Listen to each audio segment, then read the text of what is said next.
raised by some about the price of protecting the first family. Let's discuss now. CNN political contributor Maria Cardona, Karine Jean-Pierre, the senior advisor at MoveOn.org, and CNN political commentators Paris Dennard and Bauer. Welcome back, panel.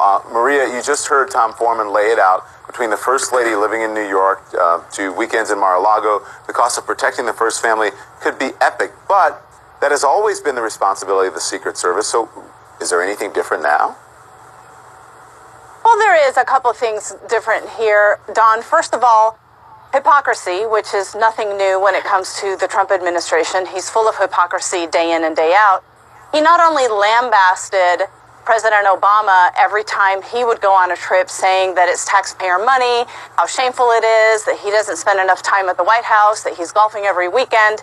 And in 2015, he gave an interview to The Hill where he said if he became president, he would rarely leave Washington, rarely leave the White House. So we now see that that is absolutely not true.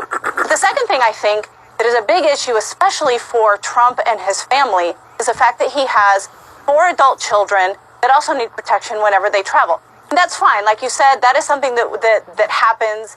It is what it is. We have to protect the first family, all of it, including the adult children. But when the adult children are out on business trips, making deals, closing deals, and making themselves rich while taxpayers are paying for it, that is a completely different thing. Let me bring the other panelists in here because we have short time. Andre, the Washington Post reports that the Secret Service hotel bill for Eric Trump's trip to South America last month was nearly $100,000. Both the President Trump's grown children heading to a golf course opening in Dubai this weekend. Any concern you think the Trump family's personal business and lifestyle costing taxpayers a lot of dough? Well, you know I'm a fiscal conservative, and so yes, when I heard just a minute ago in your story that 300 people travel with the president, to me, no matter if it's a Republican or Democrat, that seems excessive to me, and somebody ought to look into ways to save money. I think the first family needs to be protected no matter who it is, and we could argue, look, Bill Clinton bills the United States government to have Secret Service on his property, which to me seems a little bit crazy. It's legal, but he's the only person to ever do it. But you could go through all of them, of the trips they took, and maybe they shouldn't have taken some of these trips. But at the end of the day, we want the most powerful leader in the world protected. But can we do it in a more prudent and responsible way? Hopefully so, and hopefully somebody within this administration will look at it and say, here's where we can save some money, because at the end of the day, the taxpayers are footing an extremely large bill. Yeah. Karine, you say this is hypocrisy?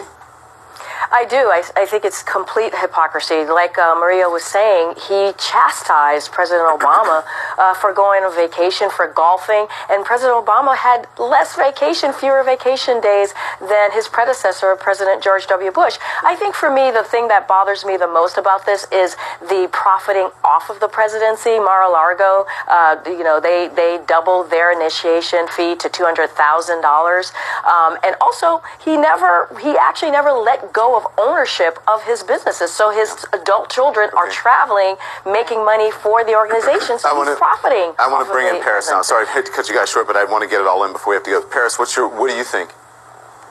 I think this is fake news. This is not a news story.